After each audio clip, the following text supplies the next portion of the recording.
형세가 뒤집히는 것을 역전이라고 합니다.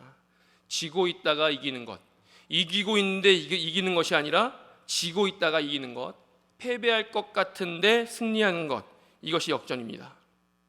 얼마 전에 TV에서 어떤 사람이 TV가 아니죠. 제가 어떤 인터넷에서 잠깐 짧은 영상을 본 적이 있는데 팔씨름을 했던 것 같아요. 근데 팔씨름을 제안한 사람이 충분히 이길 수 있는데 처음에 져주더라고요. 팔씨름을 한 번 지면 다시 이기는 게 쉽습니까? 굉장히 어렵습니다. 넘어간 걸 다시 일으키려면 말도 안 되게 훨씬 강한 힘이 있어야 가능한 일이죠. 역전이라는 것은 말도 안 되는 훨씬 강한 힘을 발휘해야 함을 말하는 것입니다.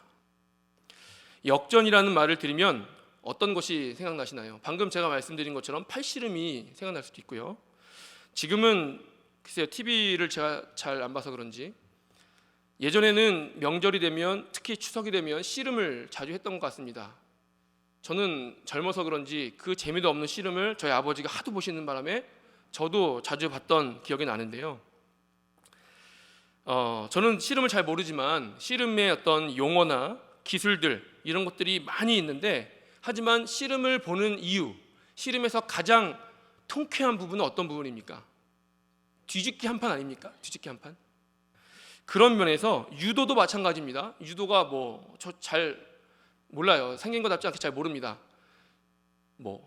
유효, 괜히 아는 척해서 지금 적어오지도 않았는데 뭐 있죠?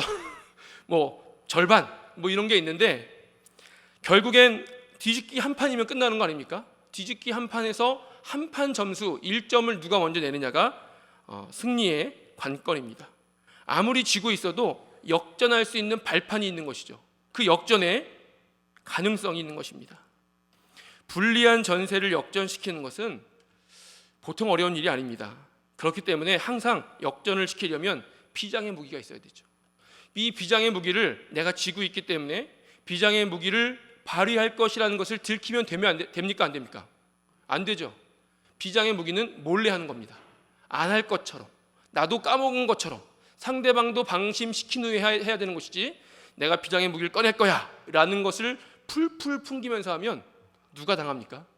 그렇기 때문에 비장의 무기는 굉장한 것이지만 잘 사용해야 되는 것입니다. 그만큼 역전시키는 것이 어렵다는 것이죠. 우리 인생을 봐도 여러 번 역전이 되곤 합니다. 저도 계속 말씀드리지만 제가 젊어서 인생을 많이 살아보지 않아서 잘은 모르지만, 사시면서 잘 될 때가 있는가 하면 잘 되지 않을 때가 있으시죠. 누구나 항상 잘 되기를 원하지만 항상 그럴 수는 없습니다. 언젠가는 누구든지 어려운 시기를 반드시 지나게 되어 있습니다. 그때 우리는 역전을 해야 되죠. 다시 상황을 역전시켜야 되는데 무엇으로 역전시킵니까? 방금 말씀드린 것처럼 비장의 무기가 있어야 됩니다.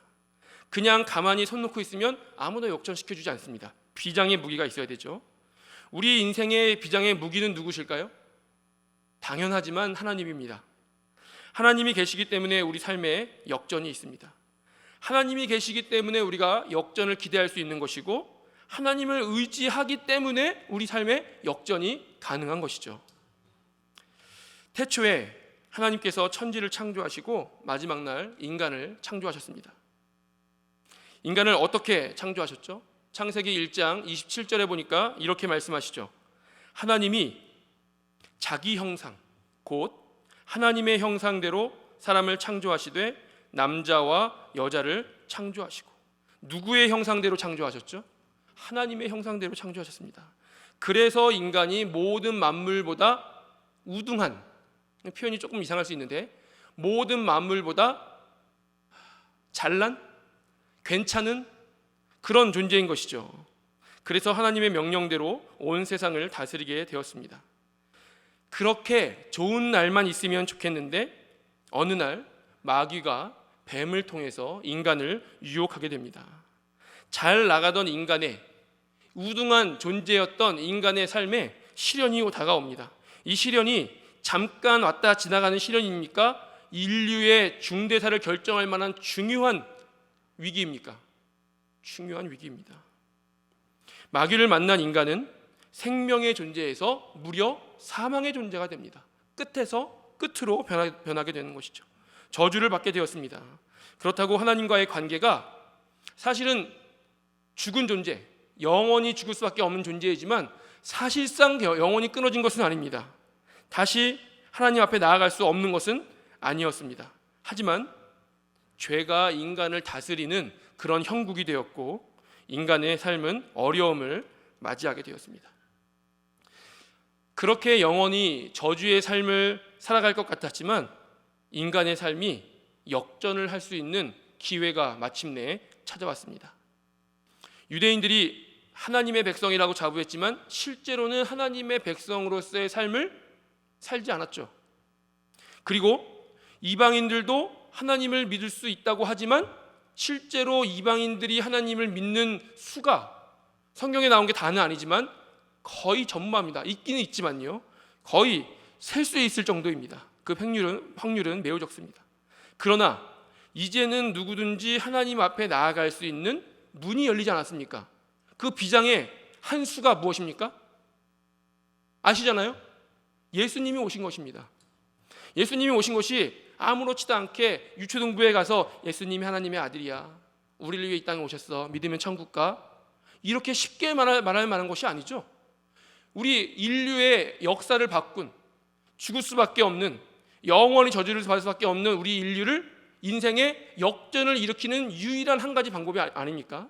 그것이 바로 예수님이 이 땅에 오신 것입니다.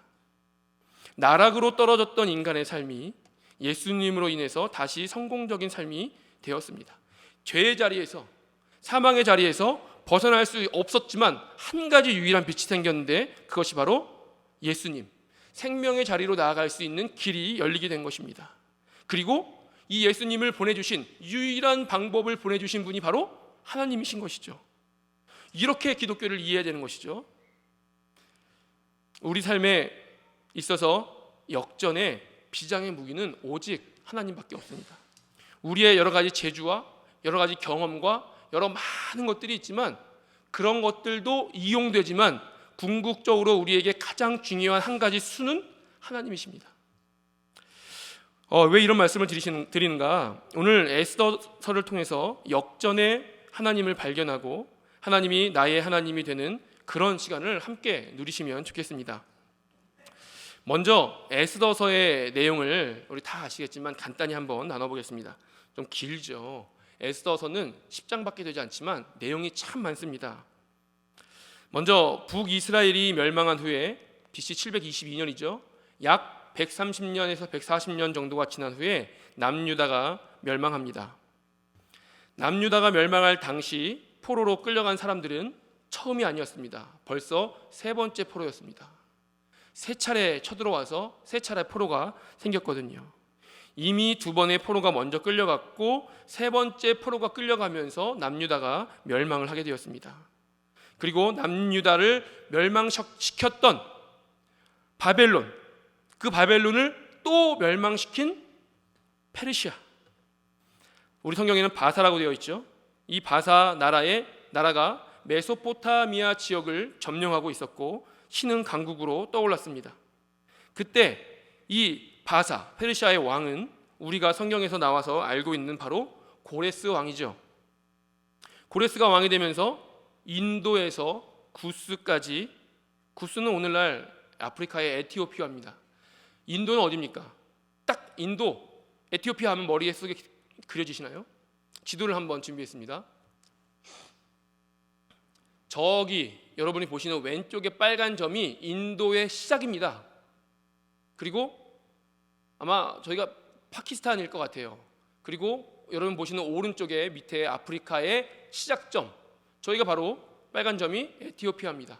그러니까 사실 광활한 땅이에요. 저기 페르시아 제국이라고 녹색으로 되어 있는 한가운데는 오늘날 이라크, 쿠웨이트, 이란 이런 쪽 큰 산지가 있는 아주 비옥하지 못한 그런 땅인데, 이 넓은 광활한 땅을, 물론 이제 저기 페르시아 제국에서 이스라엘 쪽, 여러분 보시기에 왼쪽 부분으로 더 가면 메소포타미아 지역인데 거기가 비옥한 땅이거든요.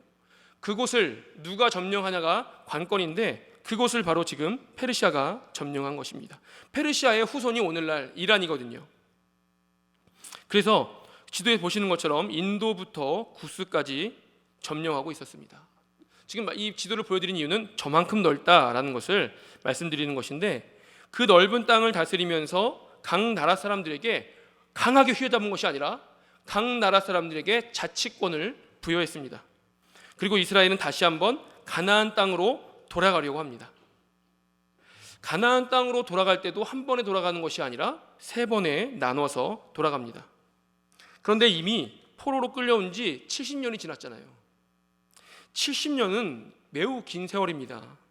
그래서 그들은 이미 이방 땅에서 정착을 하게 되었고, 모든 삶의 기반이 그곳에 있었고, 아마 그 당시에 수명을 70, 길어야 90, 100 그렇게 사는 사람은 드물었을 텐데 60에서 70 사이로 본다면 이 땅에서 태어나서 한 번도 가나안 땅에 가보지 못하고 이미 죽은 사람도 있을 것입니다. 그러니까 벌써 굉장히 긴 시대가 지났습니다. 그렇기 때문에 돌아가고 싶지 않은 사람이 태반이었죠. 그곳에 남는 사람도 있었습니다. 그리고 돌아갈 때도 그렇기 때문에 한 번에 돌아가지 않고 나눠서 세 번에 걸쳐서 돌아가는데 1차와 2차 사이에 있는 일이 에스더서에 처음 시작하는 내용입니다. 바사의 아하수에로, 크세르크세스라는 우리 뮤지컬도 있기 때문에 아마 많이 들어보셨을 것입니다. 노래도 있고요. 그 사람이 바로 세계 사회에 있는 크세르크세스가 아하수에로 왕인데요. 바사의 아하수에로 왕이 즉위한 지 3년밖에 되지 않았는데 모든 지방관과 신하들을 모아놓고 자기의 위대함과 대단함을 과시하는 잔치를 베풀었는데, 이 잔치를 무려 180일 동안이나 베풀었다고 합니다. 6개월이죠. 그리고 그 당시 왕비였던 와스디는 여인들을 위해서 따로 왕비가 잔치를 베푼 상태였습니다. 그런데 그럼에도 불구하고 오만방자한 이 아하수에로 왕은 6개월이나 잔치를 베풀면서 술에 취해 자신의 왕비의 아름다움을 과시하기 위해서 신하들과 지방관들 앞에 부릅니다. 왕비도 면이 있죠. 이 왕비가 거절을 했습니다. 그래서 거부를 했더니 바로 왕비에서 폐위가 되었습니다. 그래서 전국에 새로운 왕비를 선정하기 위한 조서를 반포했고, 수많은 여인들이 왕이 살고 있는 이 수산에 모여들었습니다. 그리고 왕비를 선정하는 일을 주관하는 사람이 헤게라는 사람이 맡게 되었습니다. 에스더가 바로 이 헤게의 눈에 들어오게 되었죠.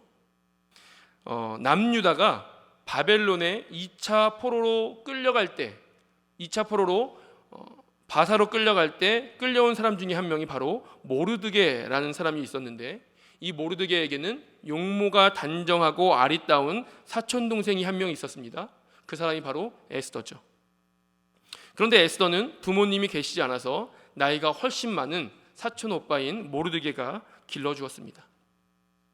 에스더는 헤게의 눈에 들어서 얼마나 외모가 대단하길래 한 번에 헤게의 눈에 들어서 왕궁으로 가게 되었고, 왕비를 뽑는 기회가 있었는데 그 규례대로 12달이나 1년이나 자신을 가꾸었습니다.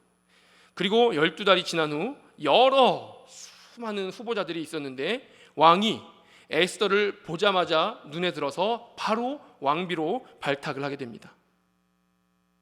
얼마 후에 모르드게가 왕궁 대궐 문 앞에 앉아 있을 때 문을 지키던 내시들이 아하수에로 왕을 암살하려는 음모를 듣게 됩니다. 이 음모를 듣고 에스더에게 전하죠. 그리고 에스더는 모르드게의 이름으로 그것을 상소를 올립니다. 그리고 왕에까지 들어간 이 이야기는 궁중일기에 기록되게 됩니다. 그때 하만이라는 왕의 총애를 입은 왕 다음 높은 2인자인 사람이 있는데, 이 사람은 교만한 사람이었고 문제가 하나 있었죠. 모르드게가 이 사람 앞에 무릎을 꿇지 않았습니다. 하만이 지나가면 모든 신하들이 무릎을 꿇어야 되는데 모르드게만 무릎을 꿇지 않았던 것이죠. 그래서 그것을 이유로 하만은 모르드게를 죽일 일을 꾸밉니다. 그러다가 모르드게가 유대인인 것을 발견하고 옳았구나, 인도부터 구스까지 모든 바사 제국에 있는 유대인들을 죽일 계획을 꾸미게 되고 그날을 아달월 12월입니다. 아달월 13일 12월 13일로 정합니다.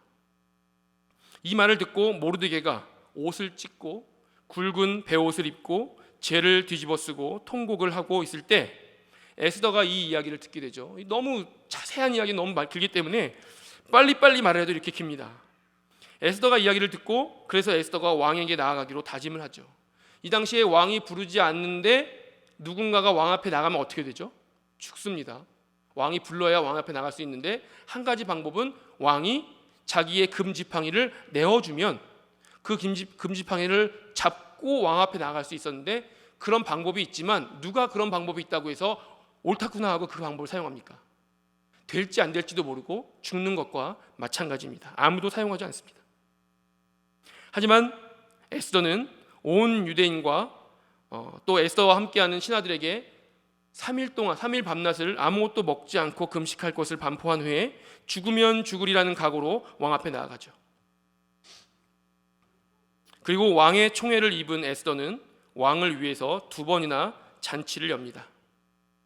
첫째 날 잔치밤에 왕은 밤에 잠이 오지 않아서 사람을 시켜서 궁중 일기를 읽게 시키는데 거기에서 모르드게 사건을 듣게 되고 하만을 시켜서 모르드게에게 왕복과 왕의 말과 왕관을 씌워서 왕의 총애를 받은 사람은 이렇게 대우한다라는 것을 온 국민이 알게끔 해라라는 그런 일을 맞이하게 됩니다. 그리고 2번째 잔치에서 하만이 왕비 에스더의 민족을 몰살시키려는 계획을 세운 원수라는 사실이 밝혀집니다. 하만이요. 그래서 원래 유대인을 몰살시키려고 했던 그 계획했던 12월 13일부터 14일 이 양일은 반대로 하만과 하만의 모든 민족이 죽게 되는 날로 바뀝니다. 그리고 12월 14일과 15일은 불임절, 제비를 뽑자는 뜻인데 불임절로 지키게 됩니다. 에스더는 10장밖에 되지 않지만 아까 말씀드린 것처럼 내용이 굉장히 많아서 말도 안 되게 줄여서 말해도 이렇게 깁니다. 우리는 이 내용을 잘 봐도 하나님의 백성이 어떠한 역전을 맞이하는가를 볼 수 있습니다. 에스더에는 하나님이 등장하지 않습니다. 그러나 하나님이 어떻게 일하시는가를 이 역사의 이면에서 자세히 들여다보면 모든 것이 하나님의 뜻과 하나님의 섭리와 하나님의 일하심 각본대로 움직여진다는 것을 알 수가 있습니다. 그들은 포로로 끌려왔습니다. 그러나 다시 귀환을 하는 중이고 다시 성전을 짓고 하나님을 섬길 수 있게 되었습니다. 역전이죠. 그리고 에스더서에서도 전체 유대인들이 몰살을 당할 뻔했는데 오히려 자기들을 죽이려고 했던 유대인의 원수들을 모두 죽이는 일이 일어납니다. 뭐죠? 역전입니다. 어떻게 이런 일이 일어날 수 있을까요? 3가지로 한번 살펴보겠습니다. 먼저 첫 번째 이유는 하나님이 일하셨기 때문입니다.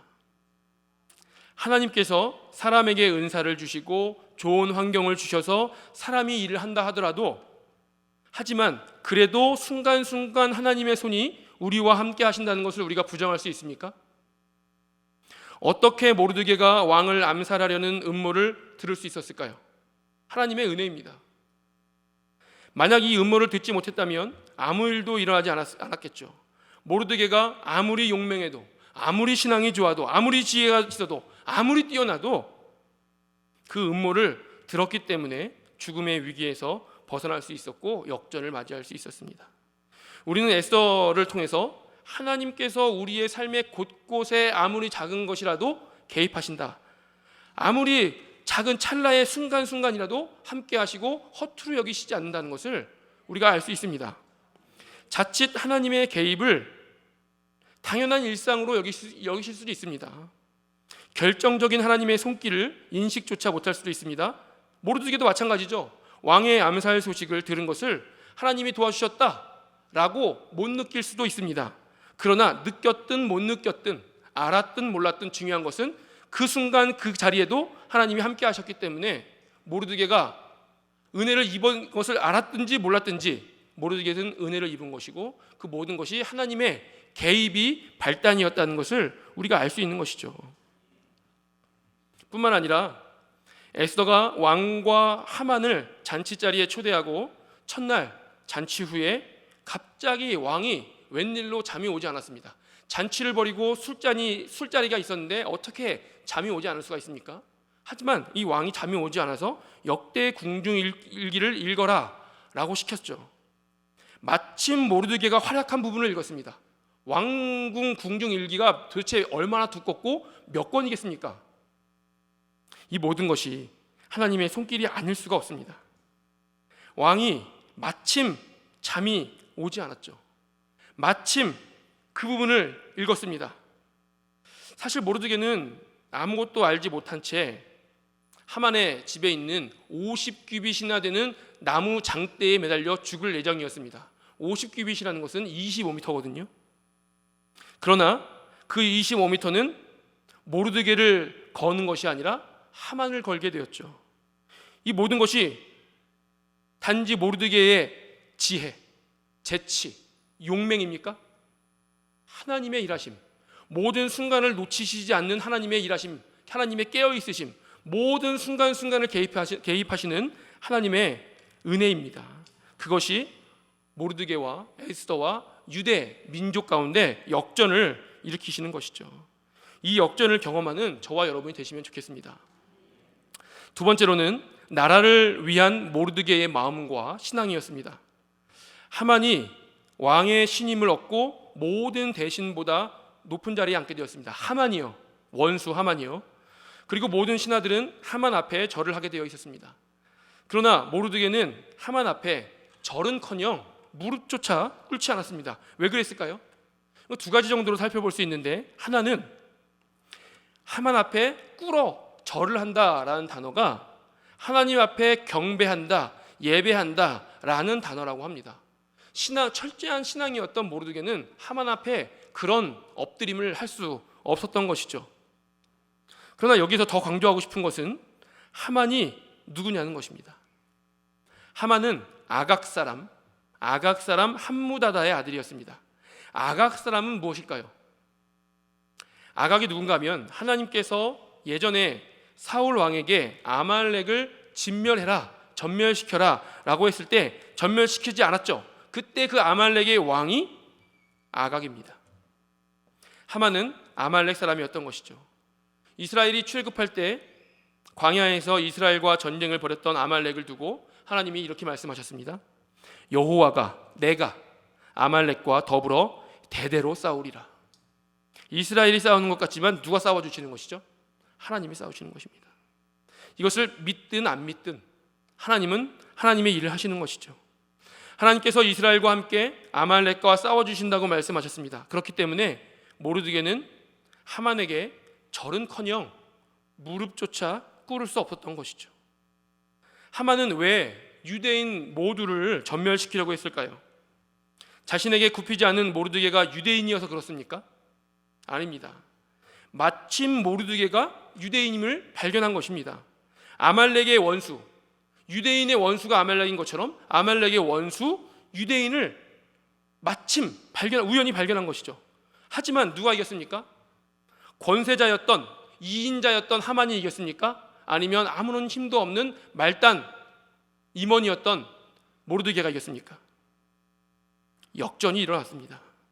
유대인이 죽음의 위기까지 갔지만 하나님은 모르드게를 사용하셔서 오히려 아말렉이 죽임을 당하는 일을 목도하게 하셨죠.